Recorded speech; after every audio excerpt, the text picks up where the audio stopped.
اس سے معلوم ہوتا ہے کہ حفظ قرآن کی دولت ایک بہت عظیم المرتبت دولت ہے۔ جن بچوں کو اللہ تعالیٰ نے یہ دولت نصیب فرمائی ہے ان کے ماں باپ بہت خوش قسمت ہے کہ اللہ تعالیٰ جل شانہ نے ان کی اولاد کو یہ دولت نصیب فرمائی۔ حدیث شریف میں ہے کہ اقرا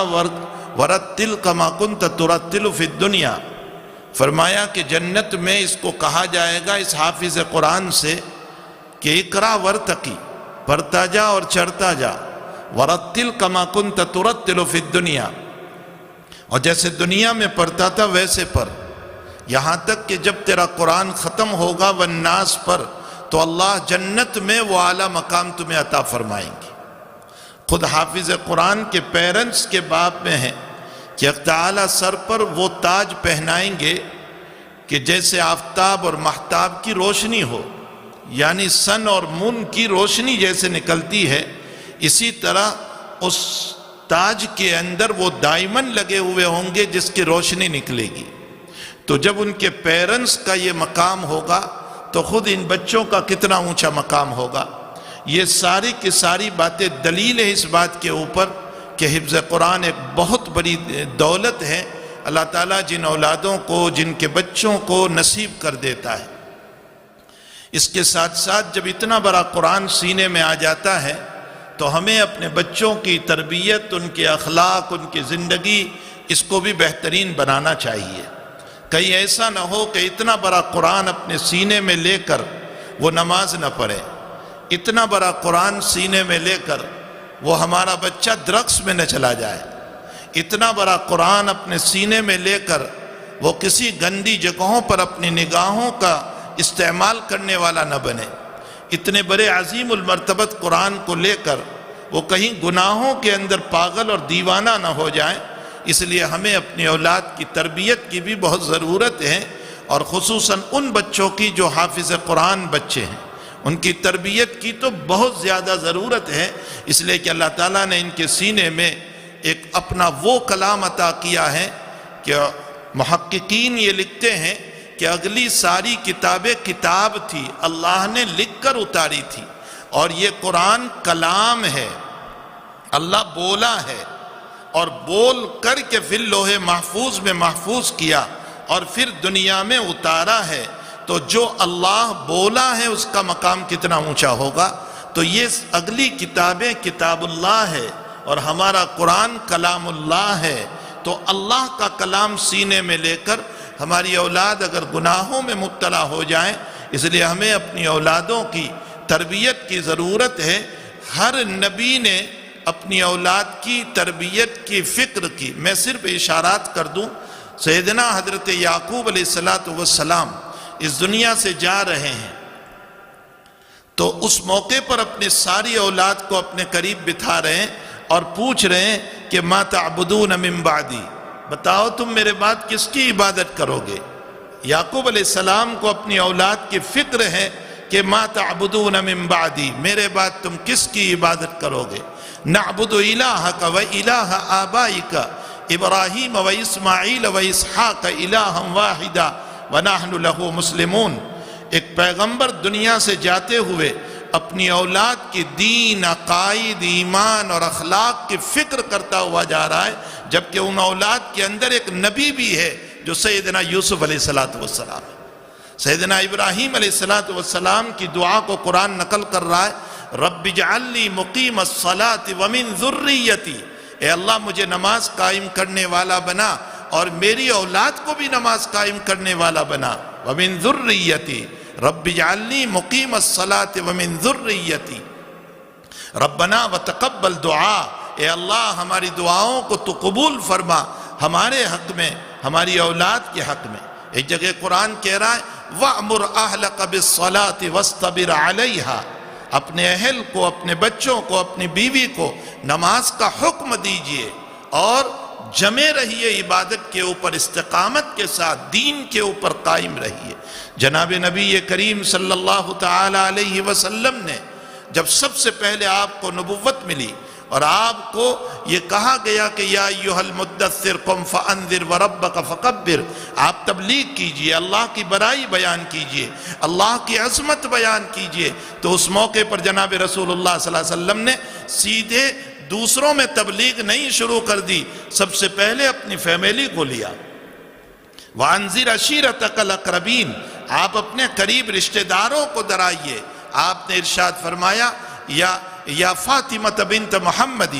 یا صفیہ بنت عبد المطلب یا بنی عبد المطلب، اے محمد کی بیٹی فاطمہ، اے عبد المطلب کی بیٹی صفیہ جو پھوپھی ہے آپ کی، اور فرمایا اے عبد المطلب کی اولاد،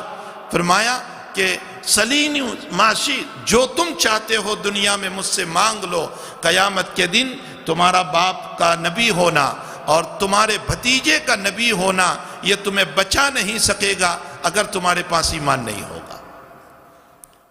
جو دنیا میں مجھ سے جو لینا ہو لے لو، ورنہ قیامت کے دن اگر ایمان نہیں ہے تو جو ہے میں تمہیں نہیں بچا سکتا ہوں۔ اور پھر آپ نے اپنی بیٹی کو، اپنی پھوپھی کو، اپنے خاندان کو، اپنی برادری کو آگے یہ فرمایا ایک دعوت کے موقع پر، جیسے ابن کثیر رحمۃ اللہ علیہ نے روایت نقل فرمایا کہ ما جاء شاب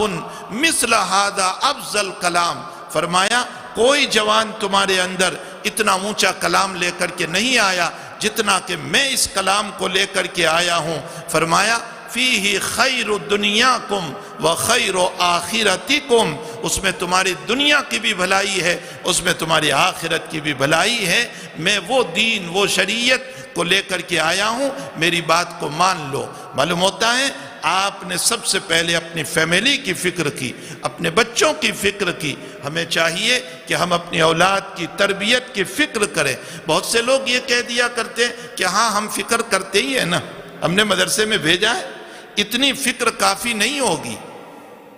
سیدنا حضرت نوح علیہ السلام کا واقعہ قرآن کریم نے نقل کیا ہے۔ ان کا بیٹا کنعان اگرچہ وہ ایمان نہیں لایا اور اخیر میں وہ پانی میں ڈوب گیا، وہ فلٹ میں ڈوب گیا، وہ جو ہے بے ایمان دنیا سے رخصت ہوا، وہ عذاب میں پکڑا گیا، لیکن حضرت نوح علیہ السلام کا حال یہ رہا کہ وہ اخیر تک اپنے بیٹے کے ایمان کے باب میں کوشش کرتے رہے۔ ہمارا حال یہ ہے کہ ہم نے ایک مرتبہ کوشش کر لی، 2 مرتبہ، 4 مرتبہ، 10 مرتبہ، اور ہم نے کہہ دیا کہ ہم نے کوشش کر لی۔ بہت پیاری مثال دے کر ہمارے اکابر فرماتے ہیں کہ اگر بچہ بیمار ہو جائے تو ہم اس کو بچانے کی، اس کی صحت کی کتنی فکر کرتے، اس کے پیچھے کتنا غم، اس کے پیچھے راتوں میں رونا، اس کے لیے دعائیں کرنا، اس کو دواخانہ ہسپتالوں میں لے جانا، اور جو ممکن ہو ساری تدبیر ہم کر لیتے ہیں۔ کیا جہنم سے بچانے کے لیے ہم نے اتنی تدبیر کی ہے اس کے لیے؟ کیا آخرت سے بچانے کے لیے ہم نے اتنی تدبیر اپنی اولاد کے لیے کی ہے؟ قرآن ایک مثال دے کر ہم کو سمجھاتا ہے، یا ایھا الذین آمنوا قوا انفسکم واہلیکم نارا، اے ایمان والو تم اپنی ذات کو بھی اور اپنی فیملی کو، اپنے بچوں کو، اپنی بیوی کو جہنم کی آگ سے بچاؤ۔ یہاں آگ اور فائر کا تذکرہ کر کے قرآن اشارہ کر رہا ہے کہ دنیا میں تمہارے مکان میں آگ لگ جائیں، فائر ہو جائیں، تو اپنی اولاد کو بچانے کے لیے اگر تمہارا بچہ یہ کہہ دے ابا نہیں میں تو اسی میں آرام کروں گا، آپ تشریف لے جائیں، آپ مار کر نکال دیں گے اپنے بچے کو، ارے نکلو ورنہ تم جل جاؤ گے۔ فرمایا دنیا کے فائر اور آگ سے بچانے کے لیے جتنی تدبیر اور جتنی کوششیں اپنی اولاد کے لیے کرتے ہو، بیماریوں سے صحت کے لیے جتنی تدبیر اور کوشش کرتے ہو، جہنم کی آگ سے بچانے کے لیے اپنی اولاد کی اتنی ہی تدبیر ہونی چاہیے۔ الا کلکم راع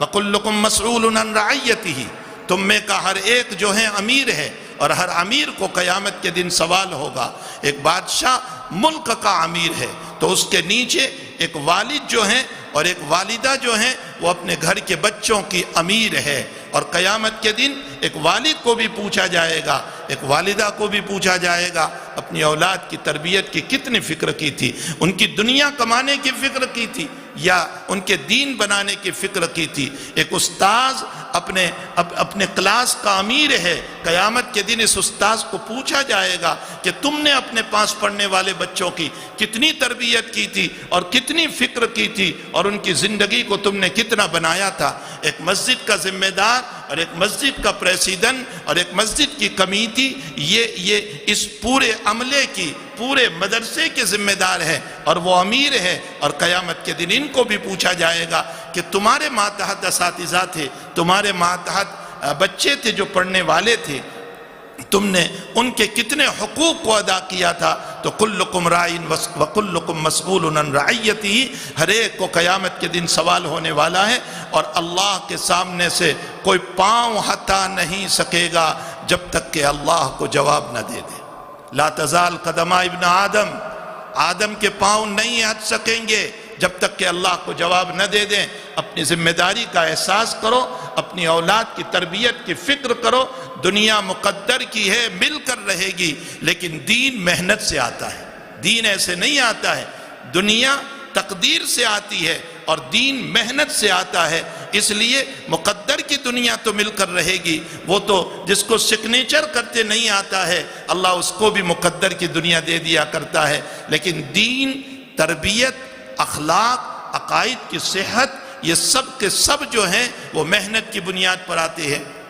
اس لیے ہمیں چاہیے کہ ہم اپنی اولاد کی تربیت کی فکر کریں، ان کی زندگی بنانے کی فکر کریں۔ حق تعالیٰ جل شانہ اس ادارے کو دین دگنی رات چگنی ترقیوں سے مالا مال فرمائیں۔ احکم الحاکمین ان بچوں کے سینوں میں کا قیام قیامت قرآن کریم کو محفوظ فرمائیں۔ اللہ ان کو بھی وہ سارے فضائل عطا فرمائیں جو جناب رسول اللہ